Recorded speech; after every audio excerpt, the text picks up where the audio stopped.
I take refuge in the Buddha. I take refuge in the Dharma. I take refuge in the Sangha. Keeping the palms joined.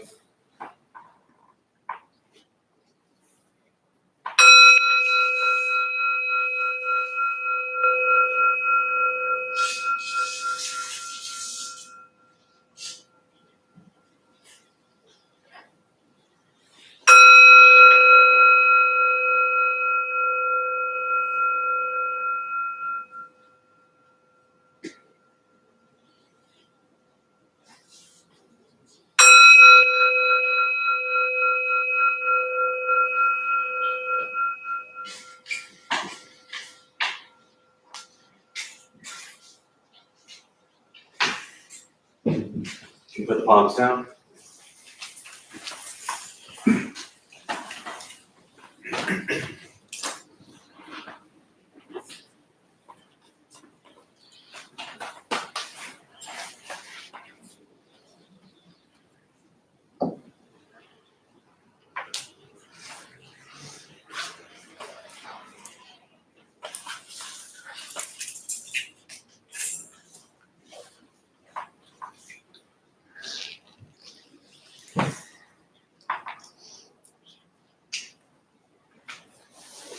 So good morning, everybody.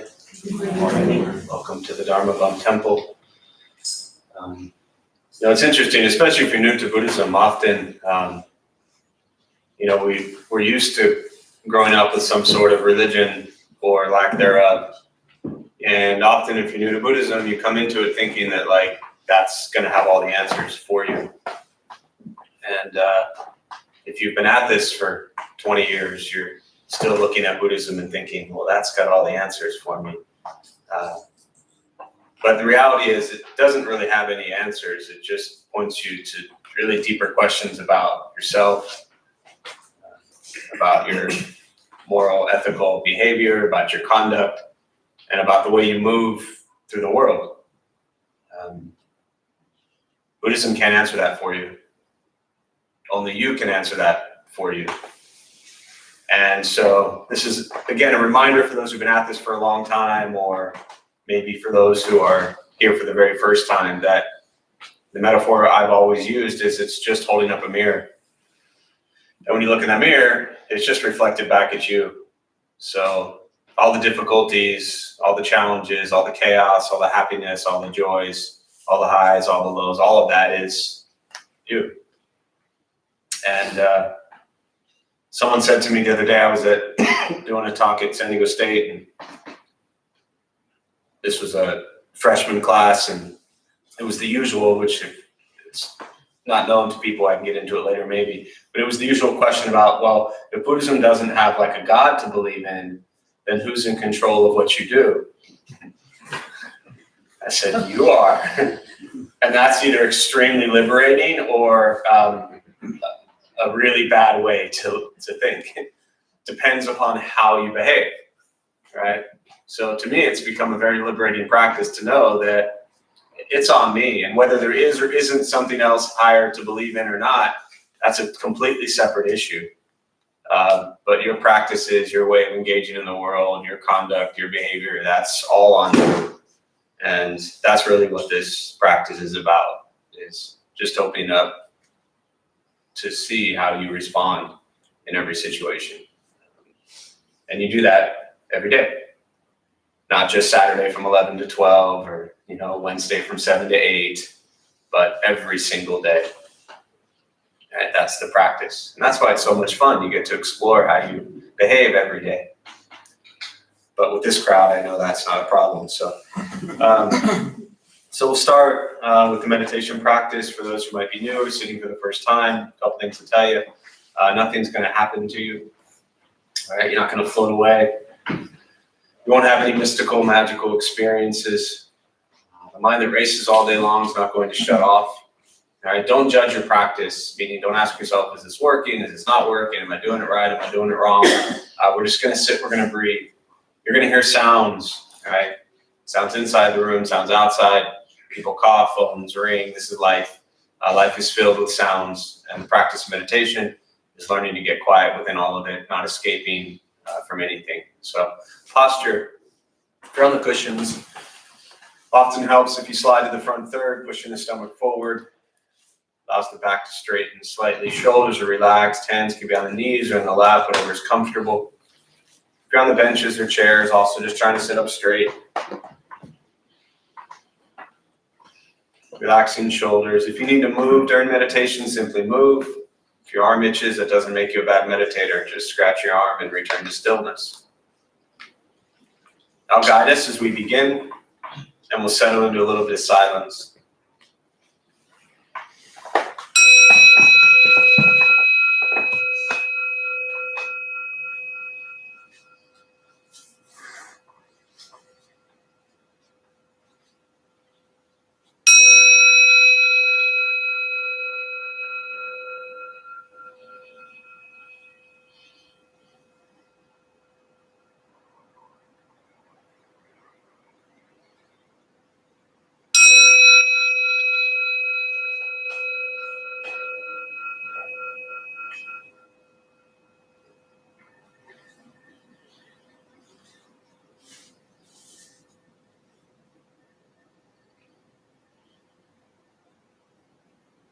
And starting with your eyes closed if comfortable, or slightly open.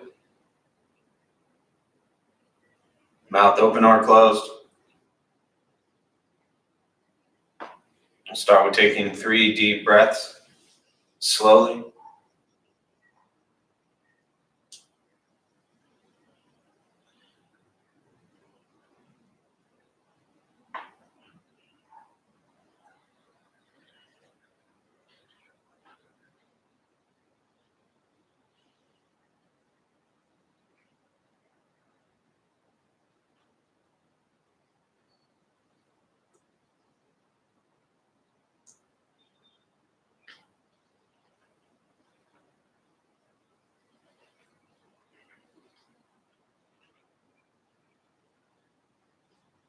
And eventually, settle into a natural rhythm of the breath.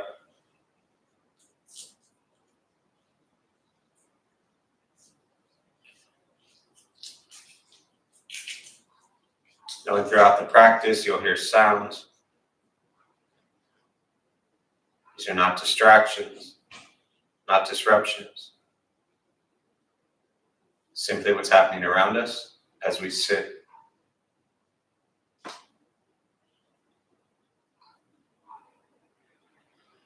Noticing the mind as it wanders, jumping from thought to thought.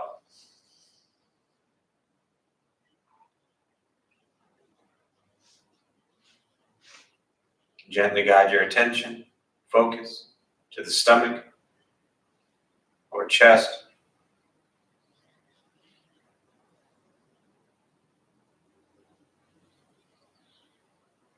Breathing in, feel them rise. Breathing out, they fall.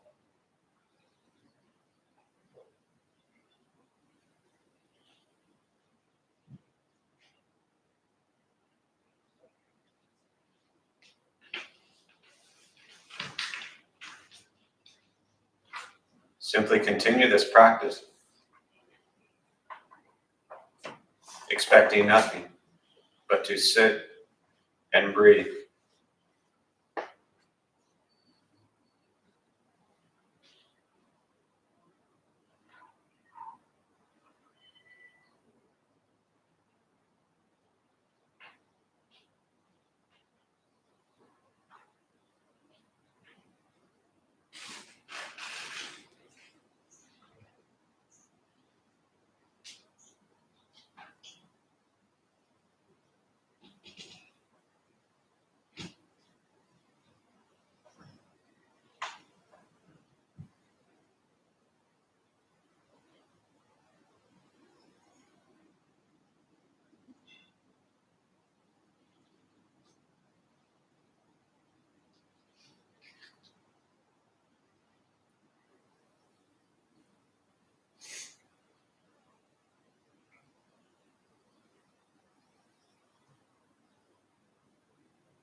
As the mind wanders, lost in thought,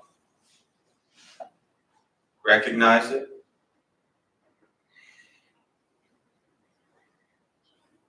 Release that thought. Return attention, focus to the breath.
Letting go of expectations,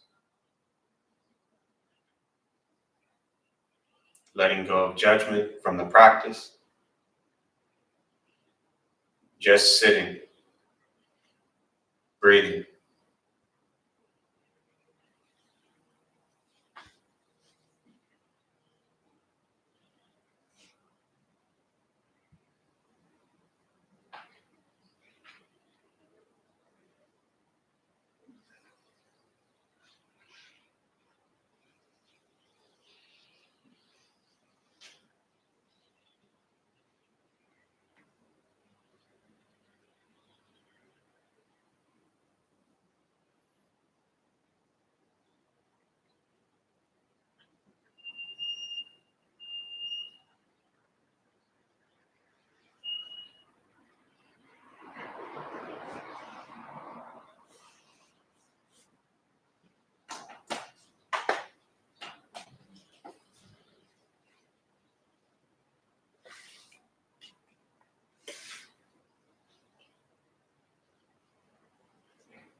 Where's your mind?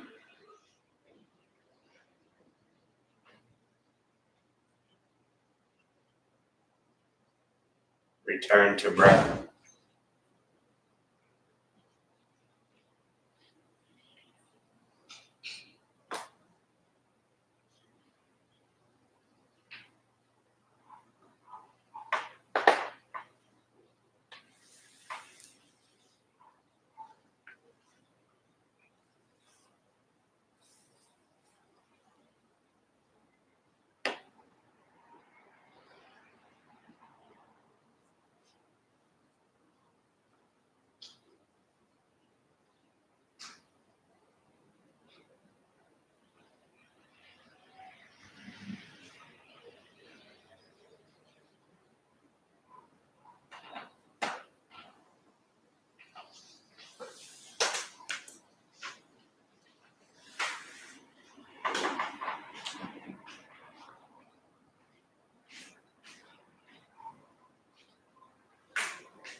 keeping the mind alert.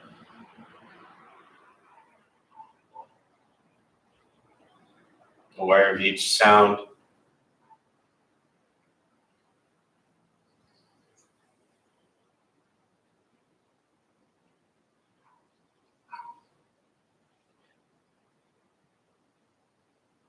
Each thought.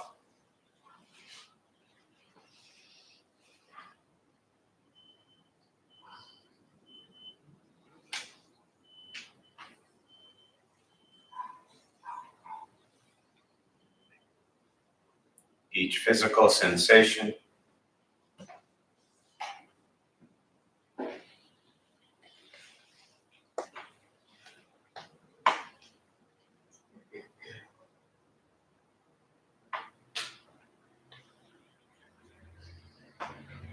Yet concerned with nothing but sitting, breathing.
Learning to be comfortable in stillness and quiet.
And with the body still, rested, and the speech quiet, aware of all sounds, and the mind learning to settle.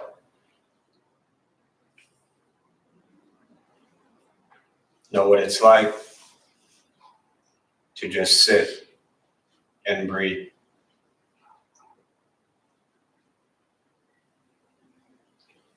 Knowing with each breath, there's nothing else to do.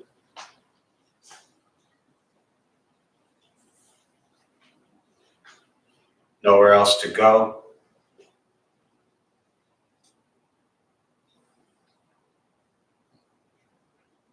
No one else to be.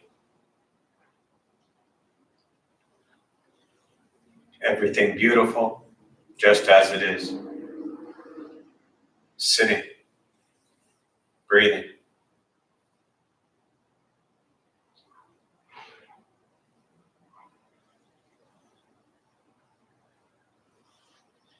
Once again, taking 3 deep breaths, slowly.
And as you slowly open the eyes,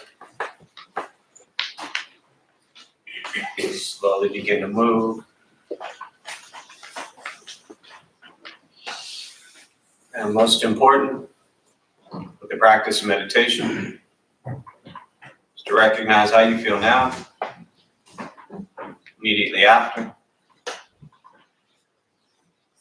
Compare this to how you typically feel throughout your day. Recognize the difference, if there is one. And ask yourselves how you prefer to feel every day for the rest of your life.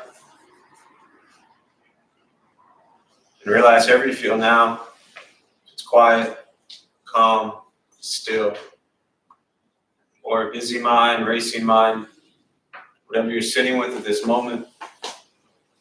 There's nothing to do with anything I said. It's nothing to do with how we sit, hold the hands across the legs. It's nothing to do with the sounds around us or anything else for that matter. It's everything to do with your own mind and your own mind's reaction to an external condition. This is what the Buddha called pratitya samutpata, means dependent origination. This is the basis of the Buddha's awakening.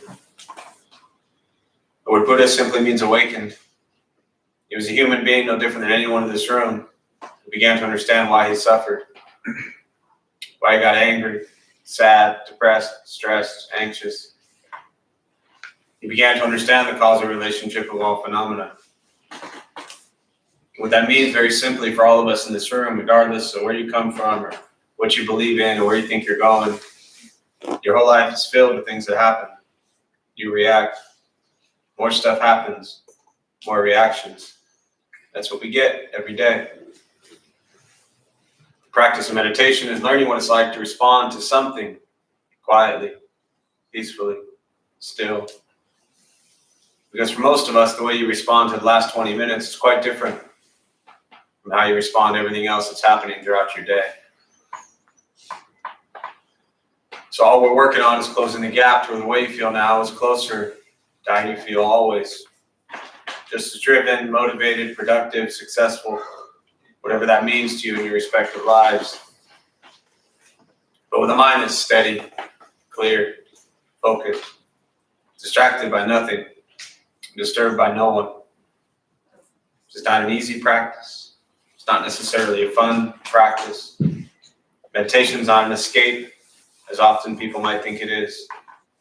If your life is a crazy, hectic, stressed out mess, then this is a time to become aware of that. To become aware of what you're doing in your daily life that makes it so crazy, hectic, and stressful.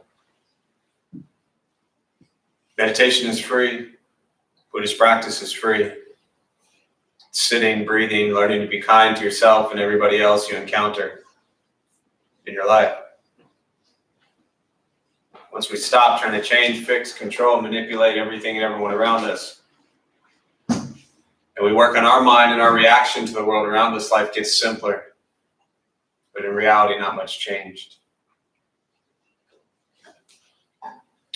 So the only thing I want to touch on briefly, and then I'll just open up to questions, is, as many of you know, and if you're new to Buddhism, the very first thing the Buddha said is life is filled with what's called dukkha, which is suffering. Doesn't mean all of life sucks. That would suck if it did. It just means that you're going to suffer a lot throughout your life. Tremendous pain, loss, right? Difficulties, illnesses. So we have some pretty extreme suffering. And then we have suffering that is your food not being prepared properly, the mayonnaise on your sandwich that you didn't want, the traffic not moving as quickly as you'd like it to, the temperature not being to your perfection, right? All these things that are so life-threatening as well, that tend to actually ruin our day more than the other stuff, but I talked actually not today about that. Maybe it should be. So there's lots of dukkha, which is discomfort, angst, dissatisfaction, things happening throughout our lives that we just don't like, we're not okay with. And for me, as a practitioner and looking at Mahayana Buddhism, we have what's called the Bodhisattva path. Bodhisattvas are enlightened beings, and the vow is to liberate all sentient beings from suffering. And so it's a practice of while you're working on your own challenges, difficulties, struggles, suffering, you're also working on helping others go through their journey. Now, the interesting thing about suffering is, again, from the extreme to the simple, and I know how quickly the simple becomes extreme, but my guess is we can all recognize that we have suffering and discomfort and angst in our lives, all right? That's what we go through every day. Is our suffering any more or less important than anybody else's? That's a real important question, I think, as a practitioner, we should ask ourselves, which is our suffering more important than someone else's? And when we suffer, do we feel the need to have to explain to everyone why? Or do we just suffer and we want people to be aware of that? And when we struggle, do we have to justify it to others? No. When our days are difficult and we're feeling stress or anger, anxiety, sadness, depression, whatever these emotions may be, right? That's just how we feel. There's no need to have to run around and prove it to everybody else. But for some reason, when other people suffer, we want to argue with it. We want to disagree with it. We want to challenge it. We want to tell them why they don't deserve to suffer. We want to tell them that their life isn't all that bad. We want to tell them that, oh, their suffering's not nearly as bad as mine. So the path of understanding suffering in ourselves and others is not to try to challenge it or question it in others, but to understand that other sentient beings are suffering. And no matter how we try to spin it, to them, it's suffering. just like it is to us. Okay? And so I think it's really important that as you begin to kind of open your mind and open your hearts and go through your days, to recognize your own level of suffering, that every human being that you ever encounter, every sentient being that you ever encounter, is also going through their own difficulties and challenges and struggles. And if we can take this approach, we might soften a little bit about how quick we are to judge and critique and label other people's suffering. Because it's not really fair, appropriate, it's not even right to do that. We suffer. That's the case.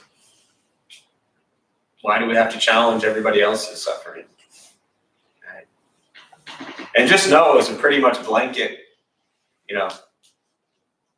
kind of response, that everyone that is alive and breathing has difficulty. I mean, it's just the way it works.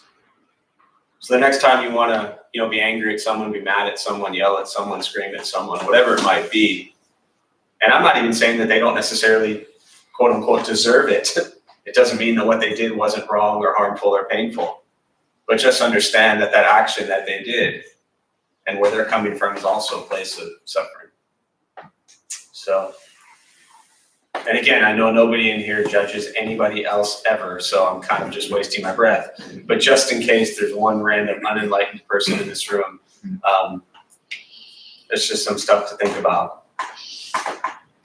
So I'll stop there, open up to questions, meditation, Buddhist practice, anything you're sitting with, I can address. We'll go from there.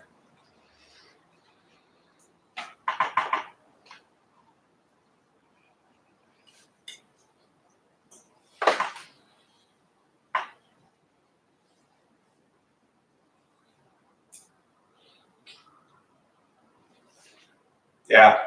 I know you talk about how meditation is not an escape, but there are times when I do want to escape when I meditate, and I put on one of my, guided meditations, and it takes me to my perfect place, and Yes. I'm hiking the forest trail in New York, and it's great.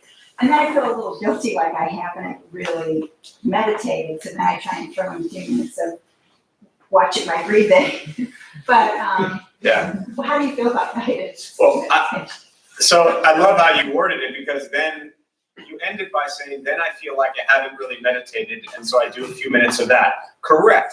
You haven't really meditated, but you did a few minutes of meditation, and you feel better, right? So you're asking me, is it okay to listen to some guided stuff that makes you feel better? Absolutely. Listen to it more often. But at least understand that that isn't necessarily, and it also doesn't mean it's not a meditation. There are guided meditations that are very meditative and are very wonderful, and are very much a beautiful part of practice. There's also just listening to stuff that just makes us feel better because we can't handle the present moment and we need to escape from it, right? The recognition of that, I think, is the important part. If that is the only thing that you're doing, then I suggest, and this is really more for anybody else, but if a guided meditation that gets you lost in the forest and makes you feel happy is the only type of meditation you're doing, then the real question is to ask ourselves, why can't we just sit for 5 minutes by ourselves with our breath? That's really the question. I don't necessarily think that there's anything wrong or bad with guided meditations. It's just often I find people don't have the ability to sit in silence. And then the real question is, why not? But at times it's like, yes, I can't sit in silence right now. I'm going to listen to my, thing that's going to take me to my happy place. Shut up, leave me alone. I'm good with that. Phenomenal. Because the alternative is what? Feeling like crap. Yeah. Yeah. So as long as your guided meditation isn't telling you to go harm anyone or anything, you're good. Yeah. Yeah. I'll go here and do that. So something that I've been struggling with is how I deal with other people when I feel like I'm in a pretty good mindset and people around me have like a negative energy. For example, driving home from a wedding a few weeks ago, I was in the front seat. People were behind me talking about the food was crap, like the bride's dress was not fit right, and the weather wasn't good, and just complain, and I'm just like thinking to myself, maybe the dress was great for her. The food was great. Like that's all they could afford was this beautiful place. Like who cares? But here's my problem. I don't want to come across as like a holier than thou, like evangelist. Like, Yeah. So what would you do? Yeah. What would I do? What would Buddha do? Well, there's some people in this room that know me pretty well, and I grew up in a I love my parents. They've been married 52 years, and I have a really strong Jewish cultural background. And sometimes, not just Jews, but sometimes people like to talk about other people and places and things. There's this joke about, if you're not the last one to leave, you're always going to be talked about, right? If there's 10 people, one person leaves, then 9 talk about the one. Then the next person goes, then 8 talk about that one, right? So I have some experience, not just from family growing up in and around that, right? But I get it. And there's a lot of things you can do. I'll give you a couple. One is, and each scenario is different, right? But let's just take that scenario. There's the options of maybe you just stay quiet and you use that as your practice to practice patience. You use that as a reflection of recognizing, wow, I probably used to be that way, because I know I did, right? I would have been the person in the back seat being like, dude, did you see that dress? That was the ugliest thing ever. That food was disgusting. This place was a piece of crap. Like, who gets married in something like this? Like, that would have been me at some point in my life, right? And then that became not me. But when I see those things and I hear those things and I attempt to not engage, is to recognize and reinforce the fact that, wow, I don't want to be that person anymore.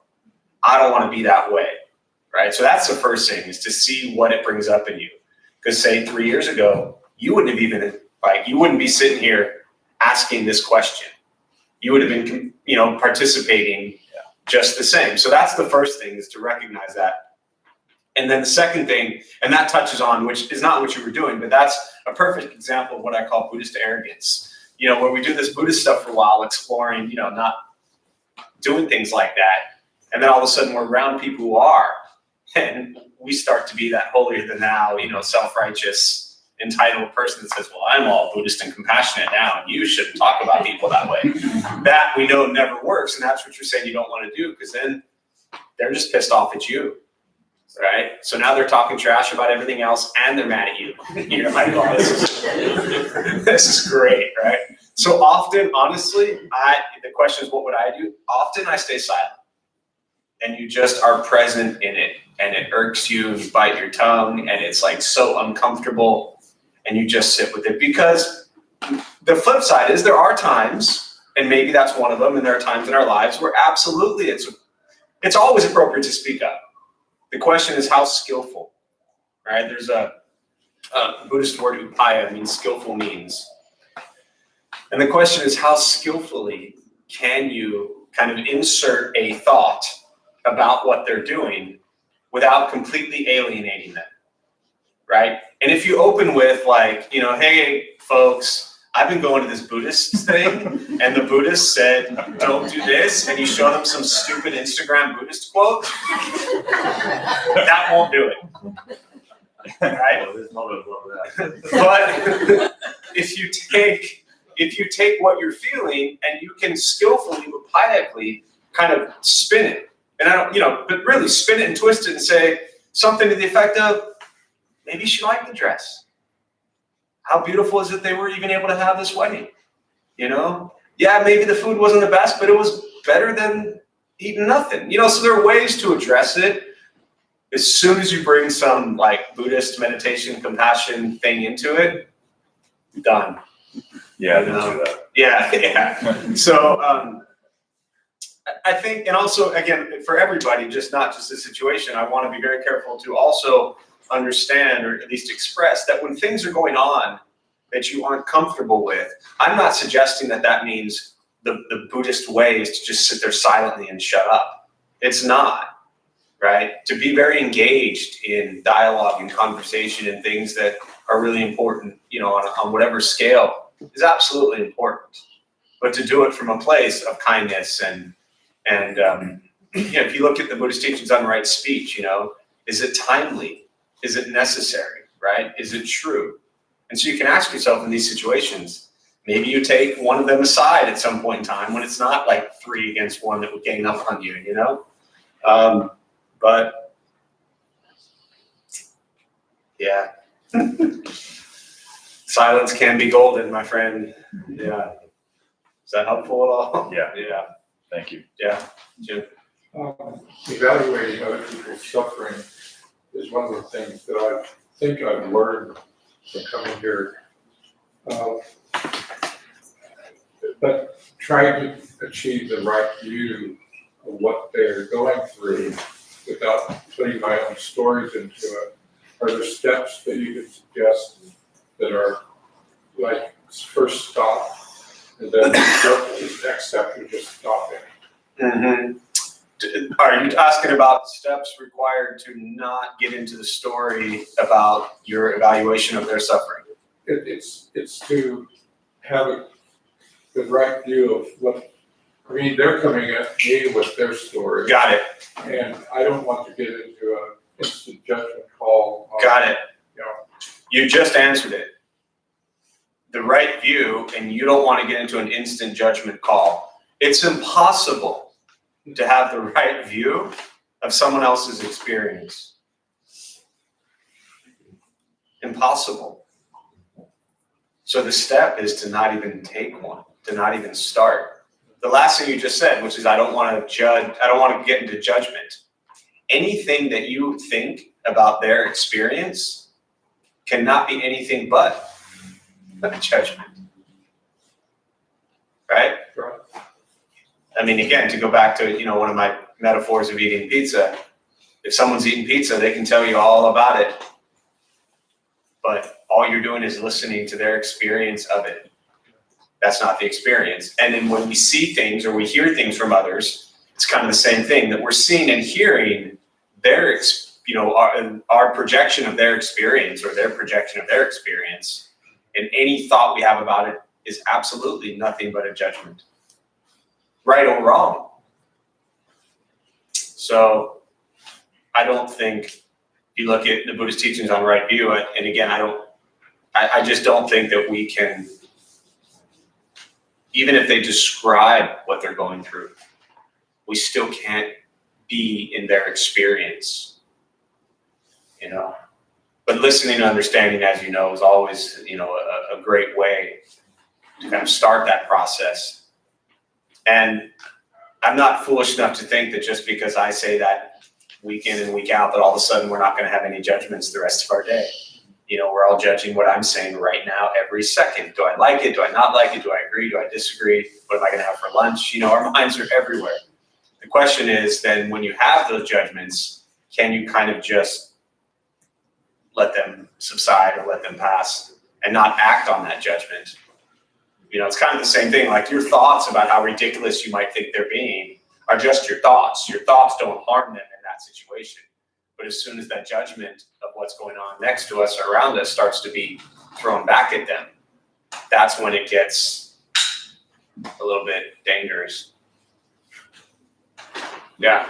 So how does the empathy work in that How does what empathy work? Yeah. In what's, in that case? If you, like somebody is describing his situation. okay, like that, what, yeah, Matt was talking about, yeah. And So, I got it. How does empathy work? So again, using the example I gave earlier of knowing what it would have been like to sit there and say those things about somebody, that person that I was at that point in my life was such an idiot. I was such an ignorant, greedy, angry fool. Who was I to sit and critique every single person, place, and thing that I judged? Like, how sad is that? How sad is it to think that that's how one would behave? So empathy comes in right there. We have to relate to that because we've all been there. You know, we can't be so above everything to think that, you know, we've never been that person. We all have. And when we are, it's just kind of a mean, nasty person. So the empathy comes in with understanding that that's where they're coming from too. And maybe it has to do with their own insecurities or their own, you know, fears or worries or doubts or, you know, yeah. We don't know why we're critiquing everybody else, but maybe it has something to do with the person's projection of, you know, something. Yeah. What if a person is on a jury and they're asked to determine the guilt or innocence of a murderer? Yeah. What if? You can't pull out, and I'm not a huge fan of hypothetical situations, but I'll respond to this. You can't pull out the Buddhist card and be like, sorry, I'm Buddhist, I can't make a judgment, right? The important part about making judgments, which we do all day long, right? It's almost noon. By 2 o'clock, you'll have made about 1,000 judgments. Starting with, should I stand up? That's a judgment. Should I sit here all day long and stay, or should I get up? That's a judgment, right? Is it? It's a choice. So you're judging that you want to go versus stay. You're choosing, correct. But you're making that determination. I mean, semantics, we can move the words around, right? You gonna eat later today? I hope to. You hope to. Are you gonna judge what you like and don't like in making a determination of what you're gonna eat? Yes. Yes. If you're on a jury, you're gonna make a choice, a determination, a judgment? Absolutely. The question is, does that mean you're right? It just means it's your perception. Thich Nhat Hanh would say all views are wrong. He said nirvana is freedom from views. And again, it doesn't mean that we're going to stop having views. It's to understand that our view is solely and only our view. And that doesn't make it right. God knows there's a lot of juries out there that have made the wrong decision. People sitting in prisons for 30 years, their entire life. You know what I mean? You're going to make judgments. And we have to live with those judgments. But just know that we're not always right. Yeah, I see a hand in the back. So, if not all views are right, is there a place where they are wrong, and where do you draw that line? Yeah, the what I get out of Thich Nhat Hanh's expression of all views are wrong, what that says to me is views are not right or wrong. They're just yours. So, you ever been in an argument? When you're in that argument, do you think your view is correct? I try not to, but Come on. We're not talking about honesty today. It's a good thing. Let me rephrase the question. When you're in an argument, do you think your view is correct? yes. There you go. You notice I didn't rephrase the question at all. You think your view is correct. What do you think the other person thinks? Correct. That they're correct. There's a chance that you're both completely wrong. There's a chance that you're both right. There's a chance that it's somewhere in the middle. The important part to me about the expression all views are wrong is what that says to me is that my view is only mine. And to not cling to it, attach to it, and spend my entire life trying to defend it, because billions of other people in the world have different views than I do, and different opinions than I do, and make different choices and judgments. And if I spend my entire life thinking my views are correct, that's a miserable way to live, you know? Well, and a follow-up question to that Sure. is, what if a person's view to themselves is they feel like they hold themselves back? They feel like they hold themselves back? Yes. I'm not understanding the question. So, you know, let's say you're going back and forth, right? You're talking about in the argument you're having when you think you're Sure. correct? Yeah. Yeah. You're having a back and forth. No, there is no right, there is no wrong. But let's just say for yourself even, right? In your own point of view, you know that there are flaws in your argument that Then create- stop arguing. Wait, what? Then stop arguing. right? My follow-up to the thing I just said, which I say very often, is often we argue and we realize we're wrong, and we still argue just because we want to argue. So the question of what if there are flaws in your argument, there is no what ifs. There are flaws in your view. And that's because we're not always right. And even when we think we're right, that's just our perception of what right is. So every view has flaws. The arrogance is to think that my view is correct and I'm going to tell you why. That's the challenge. It's not what if, it is. Because every human has their own views and perceptions. Yeah, sure. So we're all beings who have suffering. Yes. And we all show our suffering in different ways.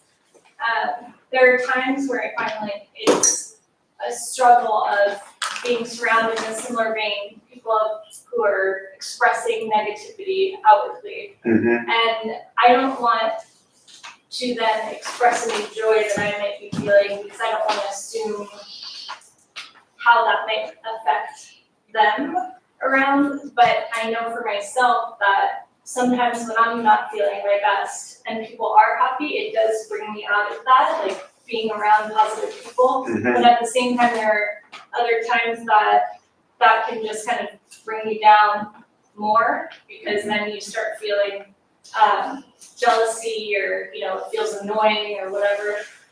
So how do you find that balance of knowing that you're around people who are outwardly expressing suffering, but wanting to stay true to yourself and express your own joy if that's what you're feeling? Yeah, I don't know that there's really an answer to that other than just to find that, kind of balance. The question was, how do you find that balance? And I can't tell you how to find that balance, but to be aware that there is a balance. And I was thinking this earlier and I didn't go in that direction, but when Matt asked the question about, the friends talking, there was a time for me personally where I literally had to stop hanging out with the people that I used to hung out with because I didn't want to be around those environments anymore. I had to remove myself from it until I felt solid enough, grounded enough in where it didn't matter who I was around anymore. It didn't matter if I was around. And I think this really is the heart of your question is we can't always live our lives and just kind of pick and choose who we're around, We got family, we got friends, they're all going to be there sometimes whether you like them or not, right? The real question is, how do you get to a place of where it doesn't matter if you're around positive people or negative people? That's the practice, that you are so solid, so grounded, so strong in your practice and your convictions of just being a healthy human that you could be anywhere. That's, to me, the easier, it's not the easier path, but it's, I think, the best long-term solution. Otherwise, you're always picking and choosing. I'm in a bad mood. I don't want to hang out with those positive people today. Well, if I'm in a good mood, I don't want to hang out with those negative people today. Those people are positive and negative. They're humans just like you are. Ground yourself, and then you can hang out anywhere and not be pulled into the madness. Does that help? Yeah. Yeah. All right, so church bells. So I'm going to close. Oh, you got one thing, Tom? Could you touch on equanimity and how we can create that as a practice in our life? Yes. The question is, can I touch on equanimity and how we can create this as a practice into our life? And I'm going to close on that note, and you're going to practice equanimity, being okay with me answering that or not answering that. So we'll close. And we'll join Bob's. May the benefit of this practice be shared with all beings in all directions. May all beings be at peace. May all be free from suffering. May any merit gained from this practice be transferred to those who need it most. May they all be free from suffering. May we all be free from suffering.